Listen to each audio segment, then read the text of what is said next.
Britain essentially has become the smaller and subservient partner to America. Absolutely. Thatcher started this, much more so than people realise. I mean, you go down the high street and you look at companies like Boots and you think nothing of it, but that's an American company. You go to Costa Coffee and you're buying from Coca-Cola. Are you? Yeah, absolutely. You go into a supermarket and you buy what you think of as British goods like Weetabix or Cadbury's, and you find that they're American owned. The Americans have a huge stake in the British economy, much more than people realise. And it's not just this retail, this consumer goods that I've been mentioning, but also business to business. So the MOD, the NHS, central government are buying hand over fist from American corporations. A typical American takeover involves the reduction in the amount of tax that the company pays. Of the 6 or so biggest defence companies in the UK, 3 of them were sold to America in the last 5 years. America wouldn't allow its companies to be taken over in the same way. Indeed, they've challenged the inroads of foreign companies in their markets, such as TikTok. $800 billion worth of sales in the UK, which is effectively about somewhere between a quarter and a third of our GDP, is from US corporations. And not only do they pay relatively little tax, but there's another really interesting characteristic about US corporations here. They tend to control very important parts of the economy. So they own what I think of as the pipes and the bridges, the pipes through which commerce goes, that they go down, the bridges over which we have to cross. So that if you rent a cottage, say in Wales, from someone who's in London or in Wales, you'll be paying a royalty of 7% to Airbnb if you do it through Airbnb. If you sell something secondhand, you'll likely be paying eBay. Amazon, if you buy something on Amazon, there's a very good chance you're buying it through Amazon, but not from Amazon. So you'll be buying it from a UK trader to a UK person, and you're paying a royalty on the way.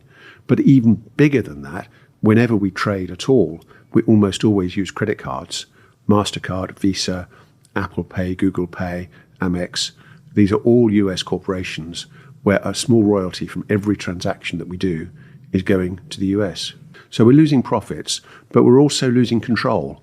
So that there's a lot of pressure from US government and US corporations about regulations. So these are symptoms of a state that's working for another state and is controlled by another state, which is, I think, a definition of vassalage. And it's not just about trade; it's also about control of the social media. So, I mean, Twitter, Facebook, these platforms are controlled from California. And so when there's a discussion about what age should people be allowed to go online, that's not a decision that's made in Westminster. That's a decision that's made in California. They are regulating us. Absolutely. I mean, I give in the book one particularly strong example where the British decided that they were quite happy buying Huawei equipment, which is Chinese equipment for the telecoms infrastructure. And the Americans said, oh, no, you shouldn't do because it's a security risk.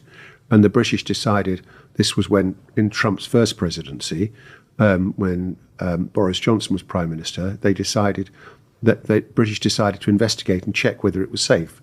And all the security experts in the UK said, it's fine. We've looked into it. We don't think there's a security risk. We can carry on buying Huawei equipment. And Boris Johnson announced that we were going to make up our own mind. And Donald Trump and Pompeo, his Secretary of State, said, actually, no, you're not. You better stop buying it.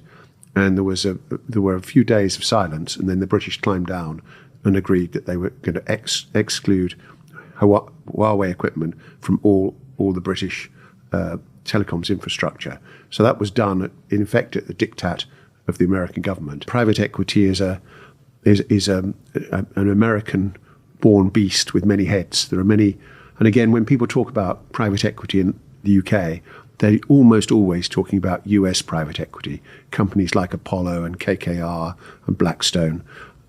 These are companies who they're very brilliant at what they do, but they're essentially wealth extractors. So they buy undervalued companies, they load them up with debt, they cut costs, where appropriate they increase prices. But in effect, what we're doing is we're transferring our crown jewels, or they're being transferred to US ownership and usually I would say the private equity companies pay very little.